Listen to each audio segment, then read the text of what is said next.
My name is Camille Porter, and I'm 26 years old. The day I graduated with my master's degree, my mother called it pointless. Then she and my dad drove 3 hours to watch my brother accept a plaque from the Chamber of Commerce instead. Two empty seats in row 14. That was the day I stopped expecting anything from my family. But here's what none of them knew. 1 week later, a $10 billion company would offer me a deal worth over $5 million, and suddenly my mom had a lot to say. "We need to talk, Camille. Family meeting tomorrow." I showed up to that meeting, but I didn't bring what they expected. Before I tell you what happened at that table, please take a moment to like and subscribe, and drop your location and local time in the comments. I'd love to know where you're listening from. Now, let me take you back to Ridgemont, Ohio, to the year I was 8, and the form my mother signed without asking me. I'm sitting in Mrs. Daly's third-grade classroom, staring at a reading test. The letters slide around the page like ants on wet glass. I know the word is beautiful. I've heard my mom say it 100 times. About Tyler's report card, about the roses in the front yard, about the pot roasts she makes every Sunday. But on paper, the word breaks apart. B-E-A-U. My pencil hovers. My hand shakes. Mrs. Daly collects the tests. Mine is half blank. That evening, the phone rings during dinner. My mother answers, listens, and hangs up without saying goodbye. She looks at my father across the table. The school wants Camille evaluated. They think she has a learning disability. My father, Glenn, sets down his fork. He doesn't look at me. He looks at his plate. "It runs in your side of the family," my mother says. Tyler is 12. He's doing his algebra homework at the end of the table. When my mother says that, he glances at me, not with cruelty, but with relief, the kind of relief you feel when the teacher calls someone else's name. The next morning, before I finished my cereal, my mother tells me I'm switching classes. She doesn't ask if I want to. She doesn't explain what it means. She's already signed the form. "I signed it last night," she says, rinsing a dish. "It's better this way. You'll be with kids like you." Kids like me. I'm 8 and I don't fully understand what that means yet, but I understand the tone, the same tone she uses when she talks about the neighbor's dog that digs up her garden. Something to manage, not something to love. That was the first time my mother made a decision about my life without asking me. It wouldn't be the last.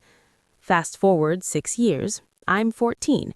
Tyler's 18 and heading to community college in the fall. My mother has been planning his send-off party for 3 weeks. The backyard fills with 30 people on a Saturday afternoon. There's a banner strung between the oak tree and the fence post. "Our pride, Tyler Porter." My mother spelled out his name in blue frosting on a sheet cake. She bought matching napkins. I'm carrying a tray of lemonade glasses to the folding tables when Aunt Brenda stops me. "Camille, honey, how's school going for you?" Before I can answer, my mother appears at my elbow. "Oh, she's doing her best. We're just happy she's still in school." She steers Aunt Brenda toward the cake table, and the conversation closes like a door. I spend the rest of the afternoon refilling drinks and collecting paper plates. Nobody asks me about my grades.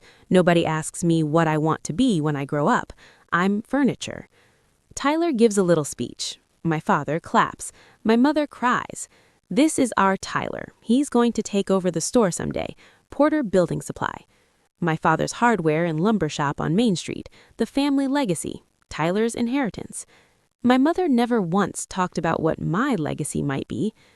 That night, after the last guests leave and the banner sags in the dark, I'm clearing the backyard alone.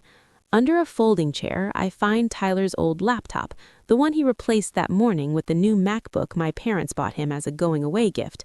The screen is cracked at the corner. The hinge is loose. I carry it to my room, open it, and find a browser tab still loaded, an HTML tutorial, half finished. I stare at the screen for a long time. Something in me shifts, but I don't have a name for it yet. Here's the thing about code. It doesn't rearrange itself when you're not looking. Letters on a page have always been my enemy. They shift, swap, blur together until a sentence looks like a foreign language. But code is different. It follows rules. If you write it right, it works. If you write it wrong, it tells you exactly where you messed up. No ambiguity, no judgment, just logic. I start teaching myself that same week. I use Tyler's cracked laptop and the free Wi-Fi from the library 2 blocks away. I can't read documentation the normal way, so I download a text-to-speech program and listen to tutorials while other kids my age are watching TV. It takes me twice as long to get through a single lesson. I don't care. For the first time in my life, something makes sense. By 15, I can build a basic website. By 16, I'm writing Python scripts that automate my homework formatting, because reading my own handwriting is almost as hard as reading a textbook. By 17, I'm debugging code faster than I can read a restaurant menu. Nobody in my family knows, not because I'm hiding it, but because nobody asks. One night, my mother walks into my room without knocking. I'm hunched over the laptop, lines of green text scrolling on a black terminal. "Don't waste electricity on games," she says. I don't correct her. She doesn't ask what I'm actually doing. She stands in the doorway for maybe 3 seconds, then leaves. That was the thing about my mother. She never asked because she'd already decided the answer. I was the slow one, the difficult one, the one who'd be lucky to finish high school. Why bother looking closer? So she didn't, and I stopped waiting for her too.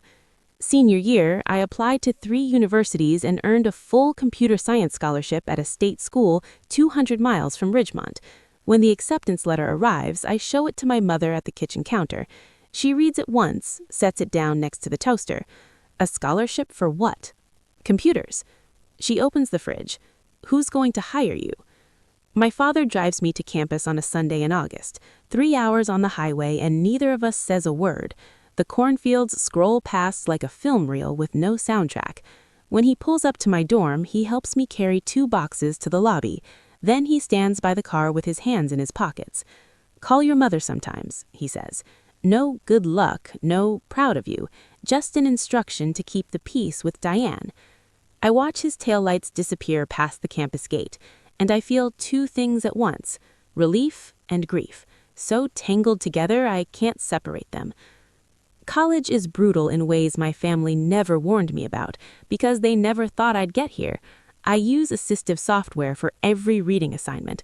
I sit in the front row so I can lip read the professor when the audio processing lag hits. I spend twice as long on exams. My GPA hovers at 3.4, while classmates coast through at 3.8. But I write code faster than anyone in my cohort. My brain sees patterns that textbooks can't describe in words. Sophomore year, I walk into Dr. Ruth Ellison's advanced algorithm seminar. She's 55, gray-haired, sharp-eyed, and the first person in my academic life who says, "Your brain doesn't work wrong, it works different. And in this field, different is an advantage." That was 8 years ago. I haven't heard those words from anyone in my family since. I finished my master's degree at 24. 2 years of research, 400 pages of reading I had to listen to instead of skim, and 1 thesis that took 11 months to write. The subject, a novel data compression algorithm optimized for high-volume video streaming. Dr. Ellison called it genuinely original work. I call my mother 3 weeks before the ceremony. "Mom, graduation is May 15th at 10 a.m. I reserved 2 seats for you and Dad." Silence. Then, "Your father has a bad knee, Camille, and Tyler's getting his Young Entrepreneur Award that same day. The whole Chamber of Commerce will be there." "My ceremony is at 10. Tyler's event is at 6. You could do both." "Honey, it's a lot of driving, and honestly, it's just a ceremony." Just a ceremony. 4 years of undergrad, 2 years of graduate work, 6 years of waking up at 5 a.m. to listen to textbooks before class. Just a ceremony. My father texts that evening, "Sorry, kiddo, your mom's right. We'll celebrate when you visit." Graduation day, May 15th. The auditorium is packed. Families hold flowers, balloons, homemade signs. I walk across the stage, shake the dean's hand, accept my diploma. The seats I reserved, row 14, seats 7 and 8, are empty. Dr. Ellison is in the audience. She claps the loudest in her section. Afterward, I check my phone. No texts from my parents, no missed calls. But when I open Facebook, there it is. My mother's post, time-stamped 2 hours after my ceremony, a photo of Tyler holding a plaque, grinning in a suit.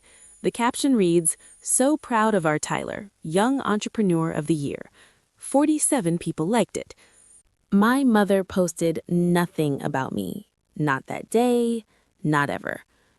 2 years pass. I'm 26. I work at a small startup in Columbus, writing code by day and refining my compression algorithm by night.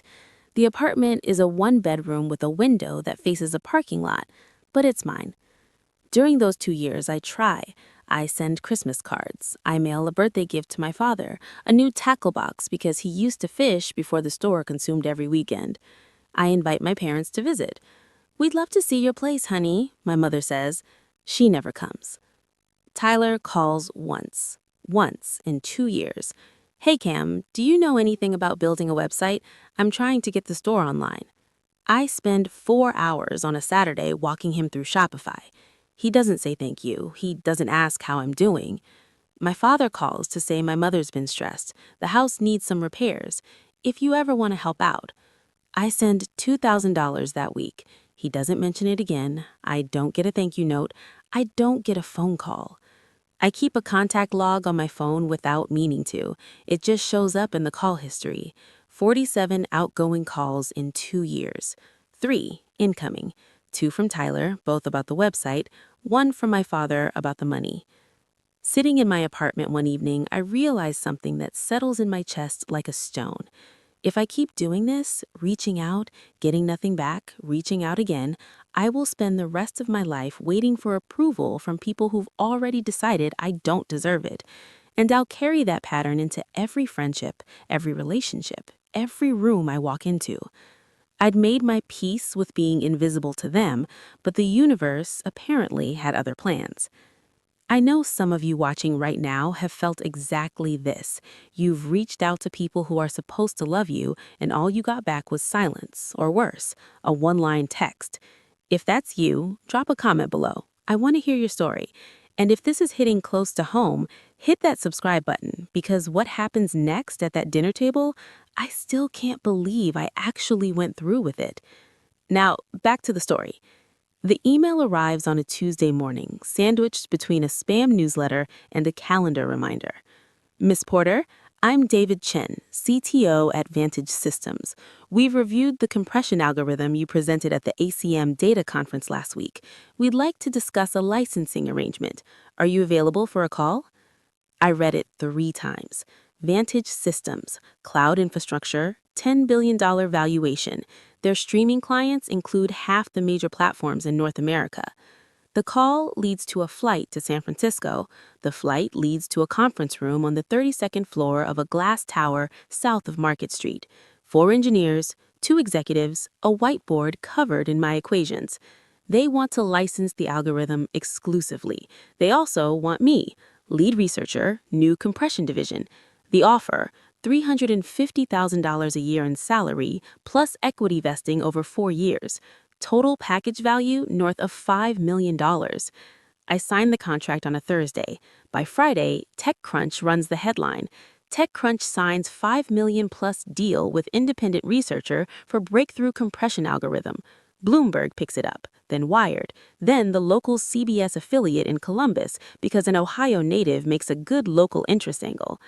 I don't post about it. I don't call anyone. I'm not trying to hide. I just don't have anyone to tell.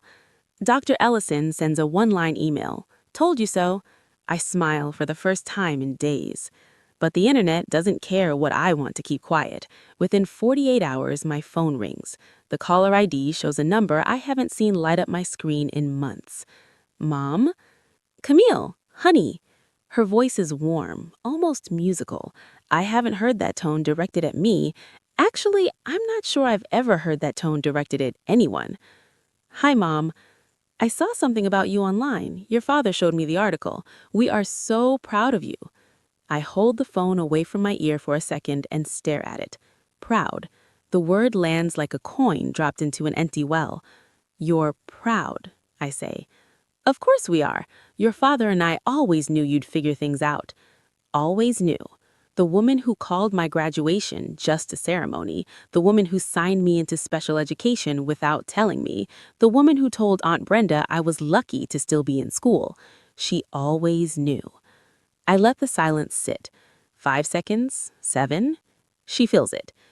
Listen, we need to talk. Can you come home this weekend? Family meeting. Nothing serious, just catching up. What's the meeting about? Family stuff. Tyler has some ideas he wants to share with everyone, and your father misses you. My father, who hasn't called me in 4 months, who texted, "Sorry, kiddo," and let it stand as a complete sentence. I know what this is. Every nerve in my body tells me not to go. The logical part of my brain, the part that builds algorithms, that sees patterns, that computes outcomes, screams, don't.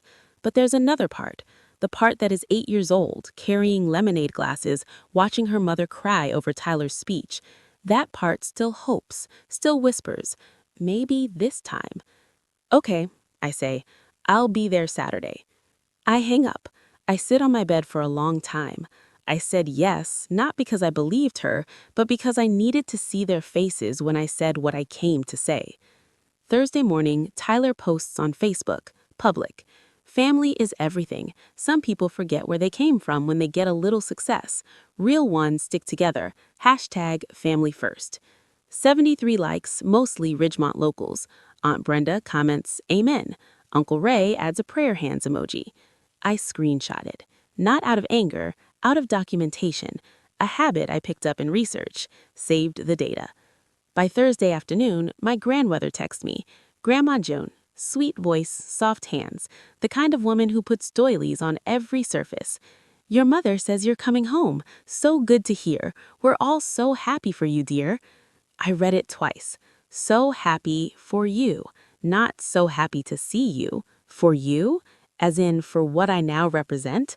Diane has told the entire family about the money. I call Marcus Webb. We went to undergrad together. He studied pre-law while I studied code. He's an attorney now, practicing in Columbus. Quiet, methodical, the kind of person who reads the footnotes. Marcus, I need you to come with me to Ohio on Saturday, family thing, and I need you to draft a document, a voluntary relinquishment of inheritance and family financial obligations. Pause. You sure? I'm not going there to fight. I'm going there to be free. He agrees. Then, because Marcus is Marcus, he pulls public records before we hang up. He calls back 20 minutes later. Camille, there's something you should see before we go. What? The Porter residence, your parents' house. There's a lien on it. $180,000 home equity loan co-signed by Glenn Porter and Tyler Porter, filed 3 years ago. I sit down. The stone in my chest gets heavier. $180,000? I repeat. Public record, Marcus says. This isn't a family meeting, Camille. It's a collection call. I spend Friday piecing it together. 3 years ago, Tyler wanted to expand the store. New inventory system, bigger showroom, delivery trucks. The bank covered part of it. For the rest, Glenn took out a home equity loan, putting the house as collateral. $180,000 signed in his name and Tyler's. My father mortgaged his home for Tyler's ambition, and I'm certain Diane doesn't know the full amount, because if she did, she would have mentioned it in the phone call. She would have led with it. Guilt is her best instrument, and $180,000 in debt would be a symphony. I think about the last time Glenn called, 2 months ago. Your mother's been stressed. The house needs some repairs. If you ever want to help out. I send $2,000. I thought it was for a leaky roof. It wasn't. It was a minimum payment on a loan I didn't know existed. My father didn't miss me, he missed my potential as a solution. Marcus sends me the full filing Friday evening. The loan originated at First Ridgemont Savings, 3-year term, variable rate. If it's not paid off or restructured within 6 months, the bank can foreclose. 6 months. That's the real clock ticking behind Diane's family meeting. Not nostalgia, not reconciliation. Foreclosure. I sit at my kitchen table with the printout and a cup of coffee that goes cold. I think about the empty seats at my graduation. I think about 47 unanswered phone calls.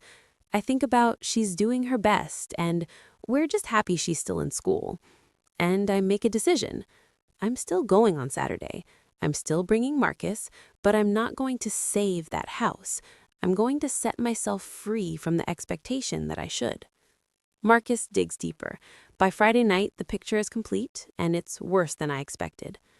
Porter Building Supply, Tyler's pride, my mother's proof that her investment in the right child paid off, is hemorrhaging money.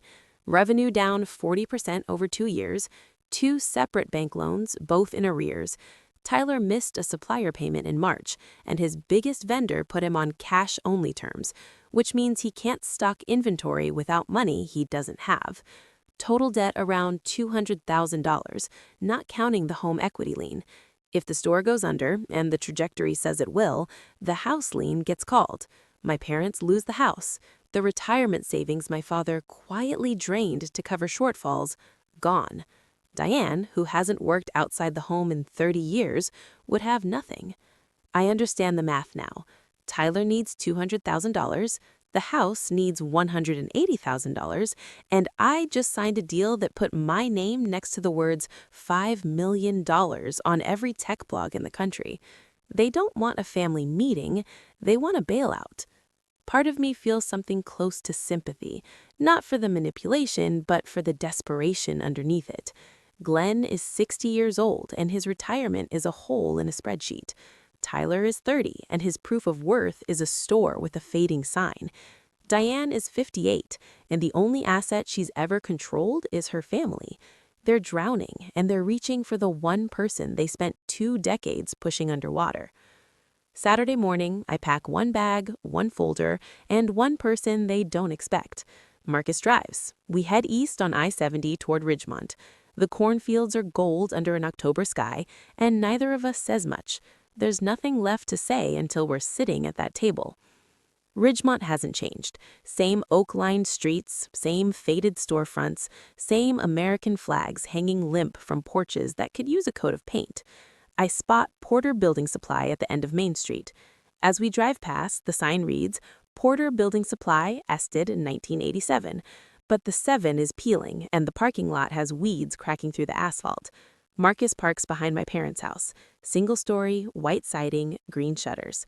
The oak tree in the backyard is taller than I remember. The banner is gone, but the hooks are still in the bark.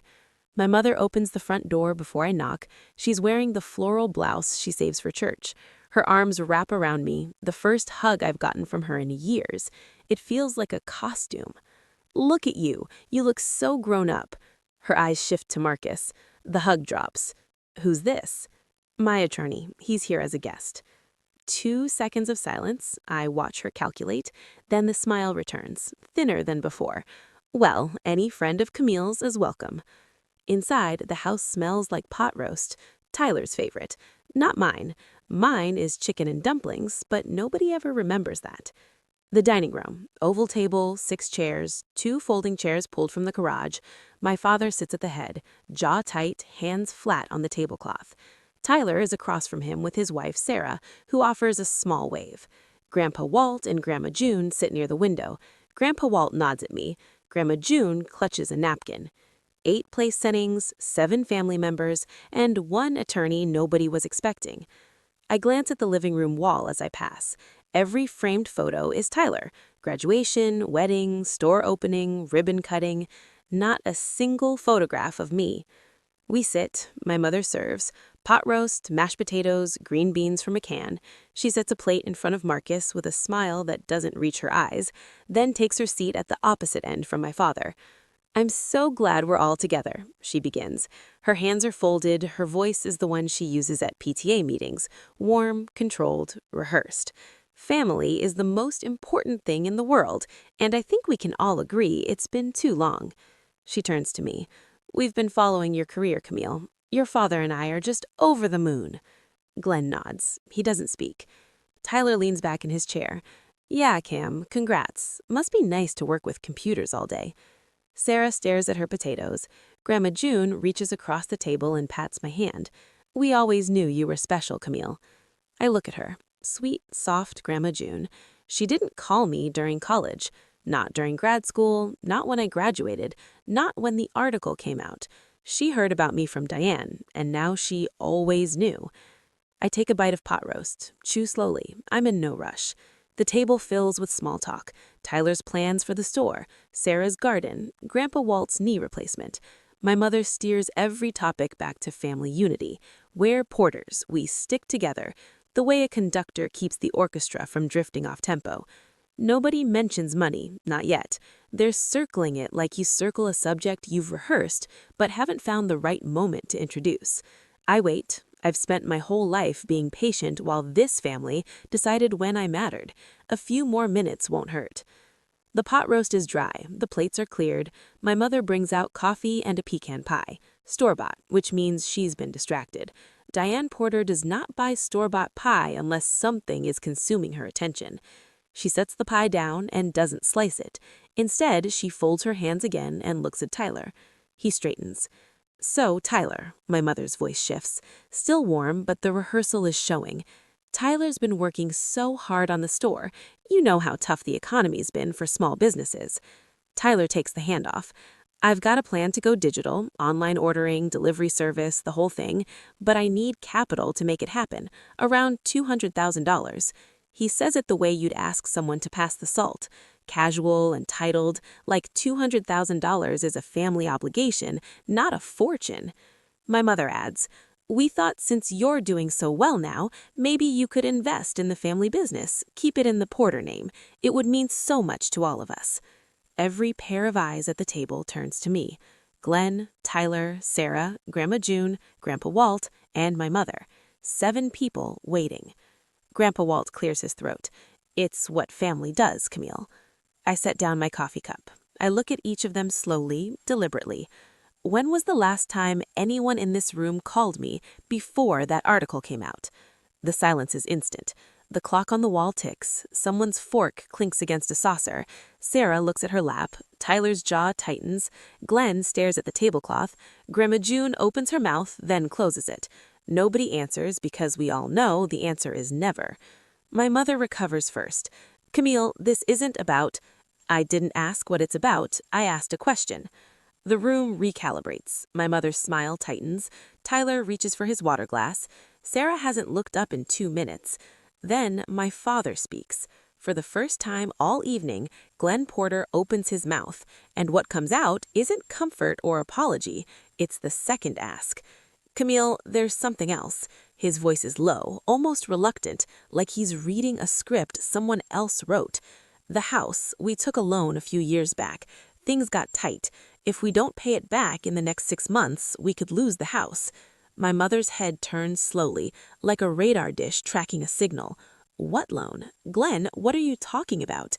Glenn doesn't look at her. "It was for Tyler's expansion. I co-signed the home equity line." "You used our house?" Diane's voice is no longer warm. It's sheet metal. Tyler cuts in. "Dad, I thought the bank approved everything." "Glenn, they did. Part of it." "Part of it?" Diane's composure cracks. "How much?" $180,000. Grandma June gasps. Grandpa Walt puts his hand on her arm. Sarah pushes her chair back 6 inches as if the debt might be contagious. And just like that, the carefully choreographed family meeting falls apart. Diane is staring at Glenn with an expression I've never seen on her. Genuine shock, the kind that can't be faked. Tyler is leaning forward, palms up, saying, "I didn't know it was that much." Glenn is shrinking into his chair like a man watching a building he set on fire. I sit perfectly still. I already knew. Marcus told me Thursday night, but I needed them to say it out loud in front of everyone so nobody could rewrite this story later. The truth is on the table now, right next to the store-bought pie. My mother is many things, but she is not someone who stays rattled for long. Within 60 seconds, she has processed the betrayal, filed it away, and refocused her aim on the only target that matters tonight, me. "This is exactly why we need you, Camille." Her voice steadies, her chin lifts. "You're the only one who can fix this." I meet her eyes. "You skipped my graduation." "That was years ago. Let it go." "You called it pointless." A flicker crosses her face. "I didn't mean it like that. You signed me into a special ed class when I was 8. You didn't ask me. You didn't explain. You just decided I wasn't worth the effort." Diane's jaw sets. "I did what I thought was best." "No," I say, "you did what was easiest." The room is so quiet I can hear the refrigerator humming in the kitchen. Tyler is staring at the table. Sarah has both hands wrapped around her coffee mug like a life raft. Glenn is looking at the far wall, at a photograph of Tyler cutting a ribbon. Grandma June leans forward. Camille, your mother has sacrificed everything for this family. I turn to her. My voice doesn't rise. Everything except showing up for me. June's mouth opens, then closes. Her eyes are wet. Grandpa Walt squeezes her hand and says nothing, but he doesn't argue. Diane tries one more angle. So you're going to sit there and punish us after everything we've done for you? What have you done for me? I ask. It's not rhetorical. I genuinely want to know. Name one thing. She opens her mouth. The answer doesn't come. The silence stretches for 5 full seconds, long enough for every person at that table to feel the weight of it. That's when I reach for the folder. The folder is plain manila, no label, no drama. I open it and pull out a single sheet of paper, typed, dated, organized. This is a timeline, I say. I wrote it this week. It's not an accusation, it's a record. I read aloud. March 2006. Diane Porter signs form transferring Camille Porter to special education without consultation. May 2012. Tyler Porter's send-off party. 30 guests, banner, cake. Camille Porter serves lemonade. August 2016. Glenn Porter drives Camille to college. No congratulations offered. May 2022. Camille Porter graduates with a master's degree. Reserved seats empty. Same day, Diane Porter posts Facebook tribute to Tyler's Chamber of Commerce Award. June 2022 through June 2024, outgoing calls from Camille Porter to family, 47. Incoming calls from family, 3.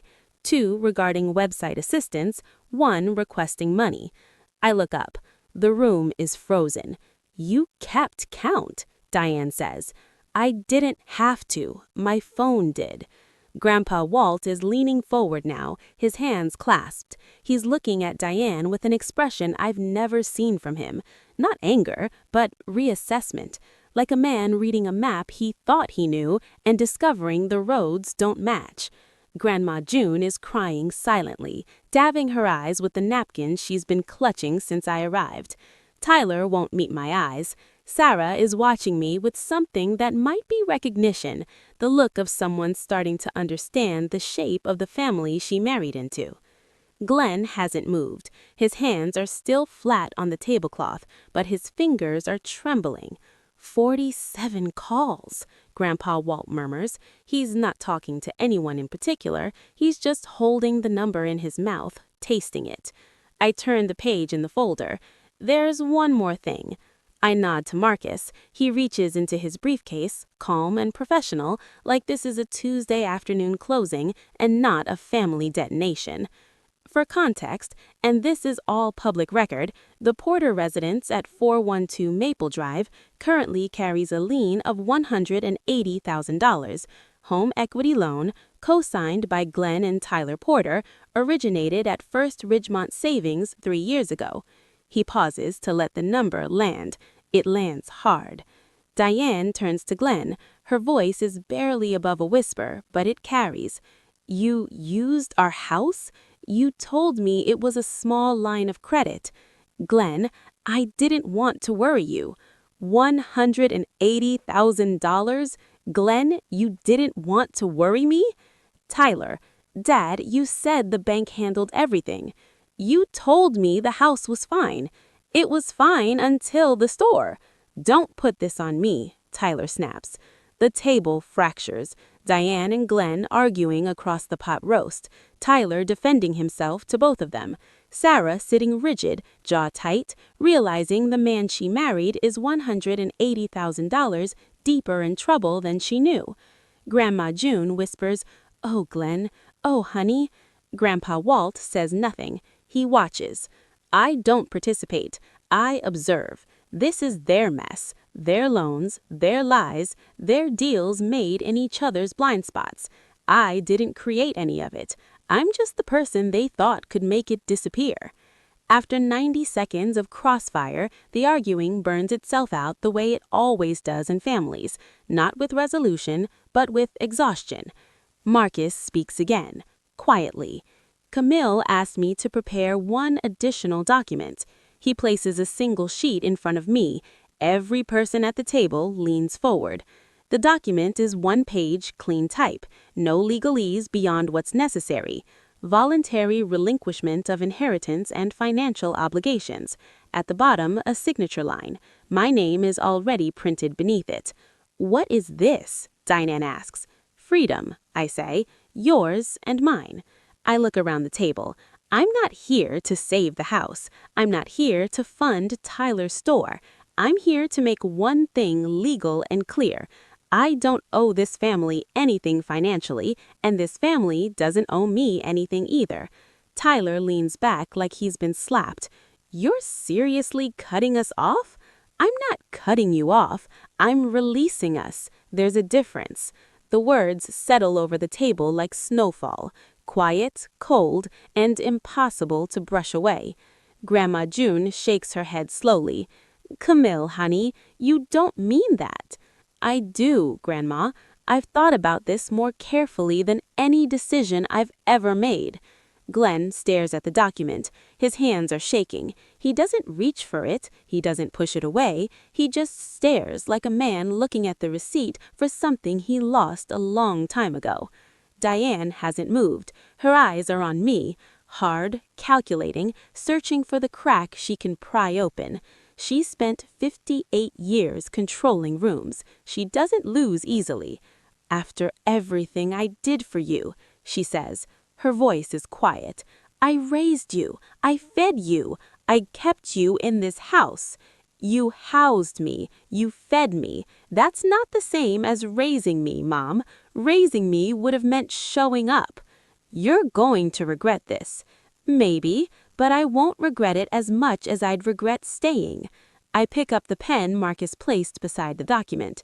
Diane tries one last time. Her voice drops to the register she uses when she wants to sound wounded, the register that kept Glenn in line for 30 years, that made Tyler believe she was her champion, that made me believe, for most of my childhood, that her disappointment was my fault. I'm your mother, Camille. I carried you. I stayed up with you when you were sick. I sat in that school office and fought for you. You sat in that school office and signed a form. You didn't fight for me. You reassigned me. Her lips press together. A vein pulses at her temple. For the first time tonight, Diane Porter has no follow-up. I signed the document. My handwriting is messy. It always has been. Dyslexia doesn't care about penmanship, but my name is legible. Camille Porter, black ink. Marcus signs his witness. He dates it, slides one copy into his briefcase, and places the second copy in the center of the table between the coffee cups and the store-bought pecan pie nobody touched. Grandma June is crying openly now. Grandpa Walt puts his arm around her, then looks at me. He nods once, small, the kind of nod you give someone who disagrees with your method but respects your reason. I close the folder. I push my chair back. I want you all to know something, I say, standing. I didn't come here angry. I came here sad because I spent 26 years hoping this table would feel like home. I look at the empty space on the wall where a photograph of me should be. It never did. I pick up my bag. Marcus stands beside me. We walk toward the door. The front door is 12 steps from the dining table. I know this because I counted them as a child, running to the door when Dad came home, hoping tonight would be the night someone said something about my science fair project or my spelling test or anything that wasn't about Tyler. I take those 12 steps now without rushing. Marcus is behind me, briefcase in hand. The house smells like pot roast and silence. I reach the door. My hand is on the knob when I stop and turn around. Not for drama, but for completeness. I look at Glenn. Dad, I hope you figure out the house. I really do. But that's your responsibility, not mine. He opens his mouth, closes it. His eyes are red. I look at Tyler. Tyler, I hope the store works out, but you need a business plan, not a sister with a checkbook. Tyler's jaw clenches. Sarah puts a hand on his arm. He doesn't shake it off, which tells me she's the best thing in his life, even if he doesn't know it yet. Behind me, a voice. Tyler. Cam, wait. I stop on the porch. I don't turn around. Tyler's footsteps are heavy on the hardwood, then softer on the porch boards. He stops 3 feet behind me. I can hear him breathing, short, uneven, the way people breathe when they're trying to find words that aren't there. Cam, come on. This is our family. You can't just walk away. I turn around. He looks smaller out here under the porch light than he ever looked at the head of that dinner table. His shirt is untucked. His eyes are wide. For the first time in my memory, he looks uncertain. Tyler, when was the last time you called me? Not to ask for help, just to talk. He opens his mouth, closes it. His jaw works like he's chewing something that won't break down. I didn't know it was that bad, he says finally. I know, I say. That's part of the problem. He stands there. The porch light catches the lines around his eyes. 30 years old and already wearing the face of a man who's been running his father's expectations like a business he can't afford. I'm not punishing you, I say, but I can't keep being the person everyone remembers only when they need something. He nods. It's not agreement, it's acknowledgement, the kind you give when someone tells you something true that you're not ready to accept. Take care of Sarah, I say. She's better than this situation deserves. I walk to the car. Marcus already has the engine running. I get in and close the door. Through the rearview mirror, I see the house one last time. Tyler on the porch, hands in his pockets. Diane at the living room window watching through the curtain. Glenn still sitting at the table, staring at a document he hasn't touched. We pull out of the driveway. The oak tree disappears behind us. Marcus drives for 30 minutes without speaking. The highway opens up and Ridgemont shrinks in the mirror until it's just a cluster of lights behind the cornfields. You okay? He says. No, I say, but I will be. He nods and turns the radio on low. Country station. Someone singing about a town they left and never went back to.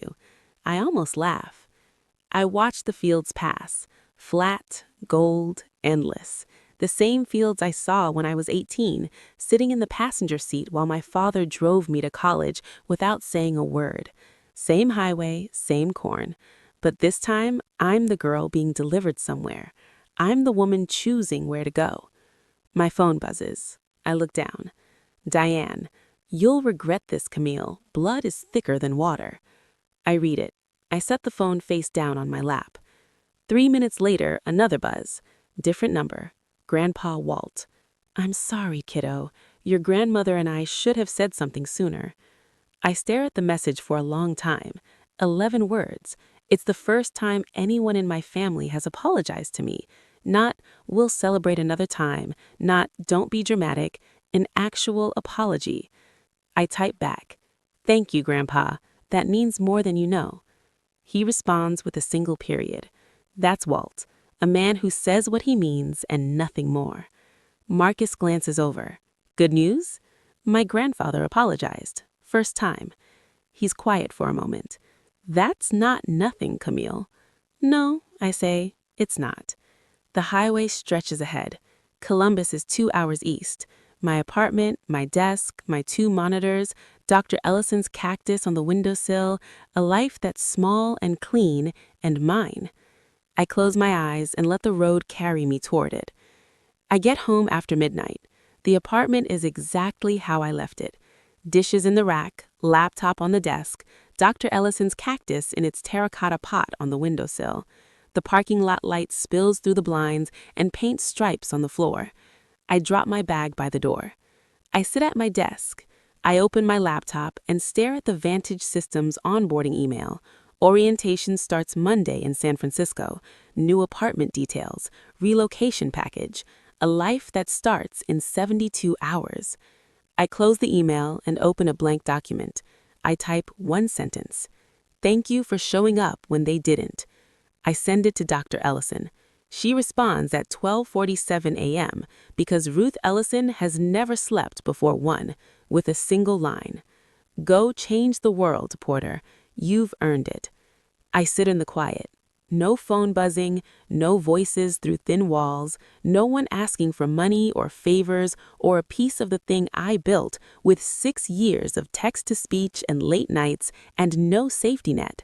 For the first time in my life, I don't need anyone to tell me I'm enough. The empty graduation seats, the unanswered calls, the banner that said "Our Pride," but never meant me. None of it changes the fact that I'm sitting here in my own apartment, about to start a job I earned with a brain that works exactly the way it was supposed to. I turn off the laptop. I look at the cactus. It's blooming. One small orange flower, stubborn and ridiculous, and alive despite everything. That should have been the end of the story, but in Ridgemont, news travels faster than forgiveness. I want to pause here and say something directly to you. If you've ever had to choose between peace and family, you're not selfish, you're surviving. I'd love to hear from you. Have you ever had to set a boundary with someone you love? Tell me in the comments. And if you haven't subscribed yet, now's the time. Because the fallout from that dinner, it changed everything for every person at that table. Let me tell you what happened next. 3 months after the dinner, Porter Building Supply closes its doors. Tyler posts a long message on Facebook. The words "challenging market conditions" and "difficult decision" appear 4 times each. He thanks everyone who supported us over the years. He does not mention Camille. He does not mention the home equity loan. He does not mention that his wife filed for separation 2 weeks earlier, not because the business failed, but because she discovered the full scope of debt he'd hidden from her. $200,000 from the business, $180,000 secured against a house she thought was paid off. Sarah moves in with her sister in Dayton. Tyler moves back into the room he grew up in, the room with the algebra homework desk and the new MacBook shelf. Grandpa Walt tells me all of this in our weekly phone calls. He started calling every Sunday the week after the dinner, and he hasn't missed 1 cent. He doesn't sugarcoat. He doesn't editorialize. He just tells me what's true. Tyler got hired at Home Depot, he says one Sunday. Lumber department. I don't know whether to laugh or cry, so I do neither. Tyler Porter, heir to Porter Building Supply, stocking 2x4s for $12 an hour at a chain store that helped put his family shop out of business. There's a symmetry there that a writer would call poetic and a daughter would call sad. How's he handling it? I ask. About how you'd expect. Quiet, angry at the wrong things, and Sarah filed papers last week. She's done. Tyler didn't lose his business because of me. He lost it because he ran it the way my parents raised him, on assumption and entitlement, with no backup plan for the day the assumption stopped being true. My father sells the house in January. He doesn't have a choice. The bank gives him 60 days to pay the lien or face foreclosure. Glenn can't pay. The retirement savings he drained to cover Tyler's cash flow shortfalls are gone.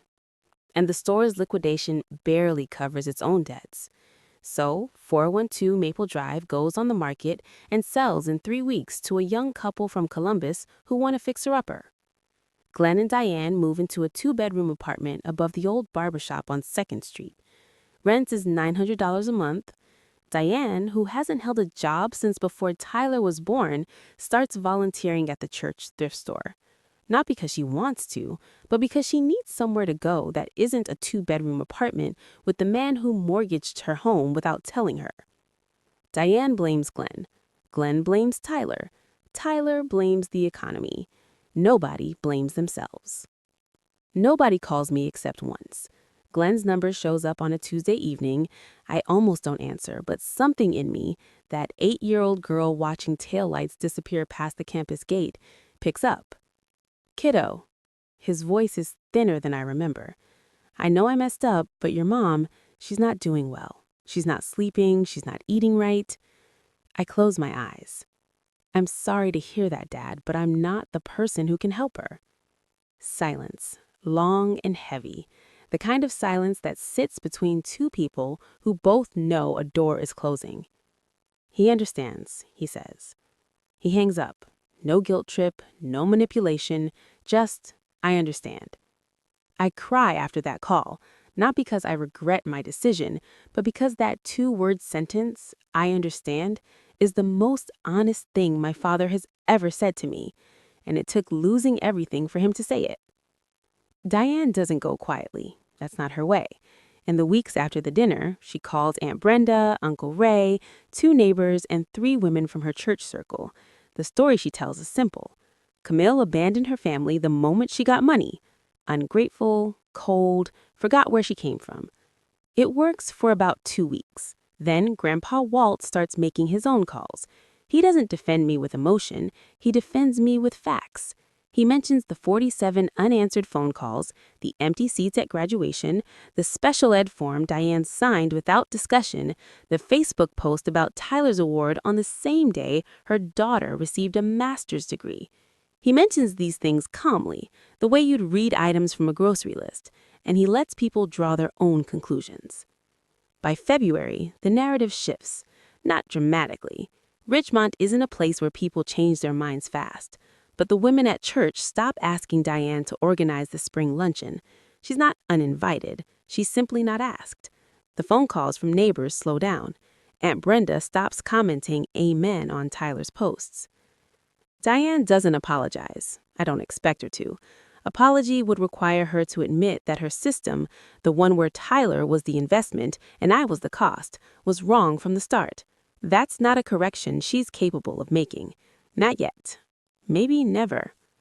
But in December, a card arrives at my San Francisco apartment, handwritten. Diane's cursive, the same handwriting from the special ed form 18 years ago. Merry Christmas. Hope you're happy. It's not sarcasm. It's not an apology. It's something in between. A sentence written by a woman who doesn't know how to say what she actually feels. I put the card on my refrigerator. I don't respond. I don't throw it away. I started Vantage Systems on a Monday in November. The office is all glass and steel, 32 floors above Market Street, with a coffee bar that has more options than a Ridgemont diner's entire menu. My team is 12 people, mathematicians, engineers, a physicist who switched to data science because particles don't pay as well as packets.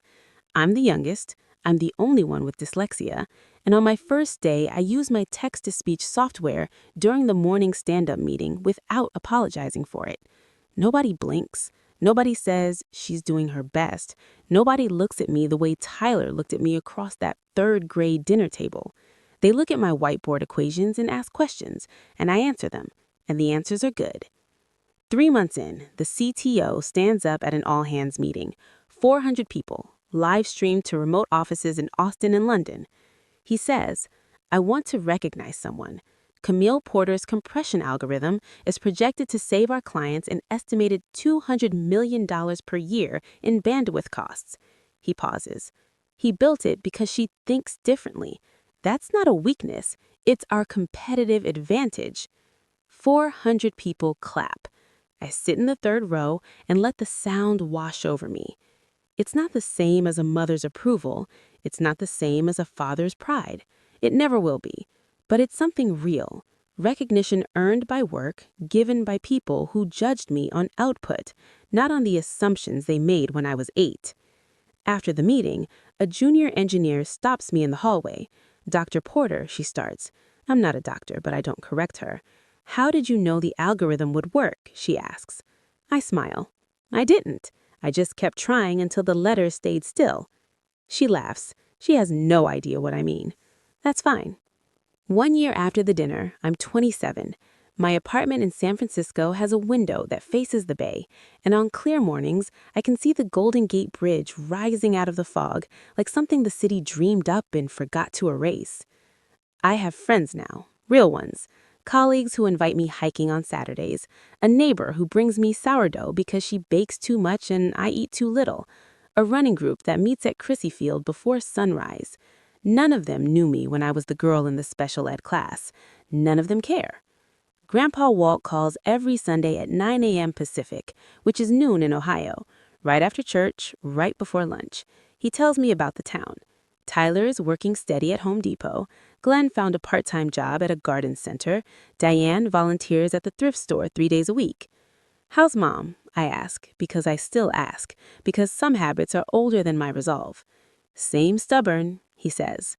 Yeah, that's one thing we have in common. He chuckles, a dry, brief sound like a match striking.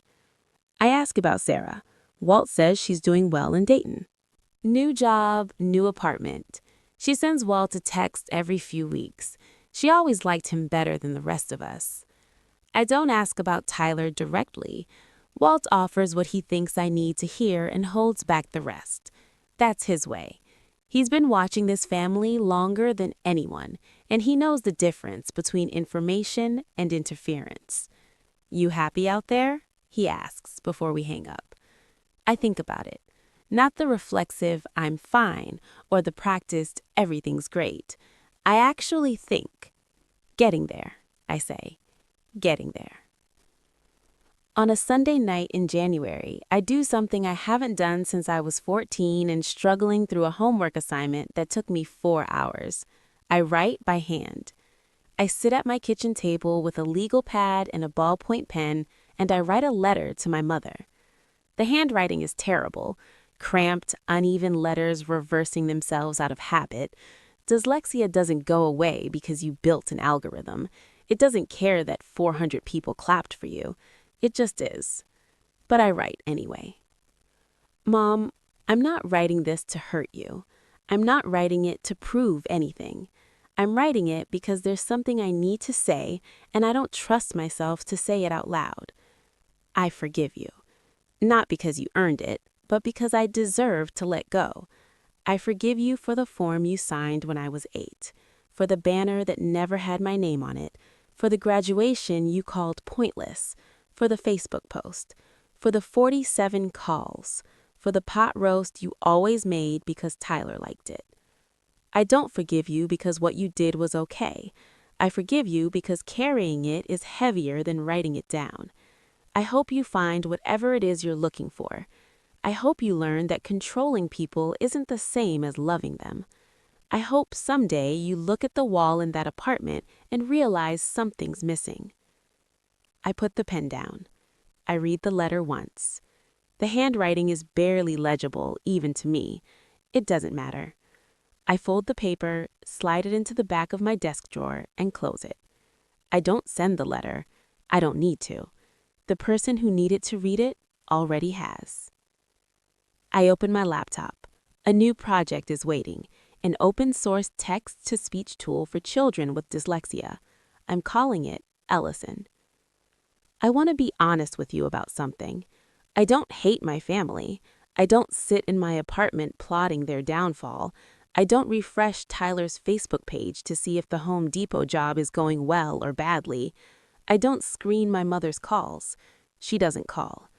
I just stopped letting them define me. For 26 years, I was the porter who couldn't read, the one who needed special classes, the one who served lemonade while her brother gave speeches, the one whose graduation was pointless and whose phone calls went to voicemail. And then one day, I stopped accepting that definition. Not because a tech company offered me $5 million. The money didn't change who I am. It changed how the world saw me, and it exposed who my family had always been.